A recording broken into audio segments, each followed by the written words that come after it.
தீபாவளி அன்று என்ன செய்தால் நல்லது தெரியுமா? தீபாவளி இருளை அகற்றி ஒளியை பரப்புவதையும் அறியாமையை வென்று அறிவை பெறுவதையும் இது குறிக்கிறது. தீபாவளிக்கு முன்பு வீட்டை சுத்தம் செய்து அழகாக அலங்கரிப்பது மங்களகரமானது. இது செல்வத்தையும் நேர்மறை ஆற்றலையும் ஈர்க்கும் என்று நம்பப்படுகிறது.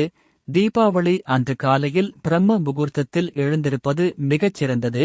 முதலில் நல்லெண்ணெய் அல்லது எண்ணெய் தலையில் தடவி குளியல் மிகவும் முக்கியமானது. புதிய ஆடைகள் அணிவது செழிப்பையும் மகிழ்ச்சியையும் குறிக்கிறது. லட்சுமி தேவி, கணபதி மற்றும் குபேரருக்கு பூஜை செய்வது செல்வம் மற்றும் நல்வாழ்வை அருளும் என்று நம்பப்படுகிறது. இனிப்புகள் மற்றும் உணவுகளை குடும்பத்தினர், நண்பர்கள் மற்றும் அண்டை வீட்டாருடன் பகிர்ந்து உண்பது உறவுகளை வலுப்படுத்தும். பட்டாசு வெடிப்பது தீமையை விரட்டி மகிழ்ச்சியை பரப்புவதற்காக செய்யப்படுகிறது. ஆனால் சுற்றுச்சூழலை பாதுகாக்க பசுமை பட்டாசுகளை பயன்படுத்துவது நல்லது.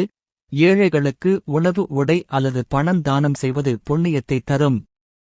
மாலையில் மண் விளக்குகளில் நெய் அல்லது எண்ணெய் ஊற்றி தீபம் ஏற்றுவது முக்கியம். இது இருளை அகற்றி ஒளியை பரப்புவதை குறிக்கிறது. தீபாவளி அன்று மனதை அமைதியாகவும் நேர்மறையாகவும் வைத்திருப்பது முக்கியம். பகைமை, கோபம் போன்றவற்றை தவிர்க்கவும். தீபாவளியை பொறுப்புடன் கொண்டாடி சுற்றுச்சூழலை பாதுகாப்பது முக்கியம். பசுமை முறையில் பண்டிகையை கொண்டாடுவது எதிர்கால சந்ததியினருக்கு நன்மை பயக்கும். அனைவருக்கும் இனிய தீப ஒளி திருநாள் நல்வாழ்த்துக்கள்.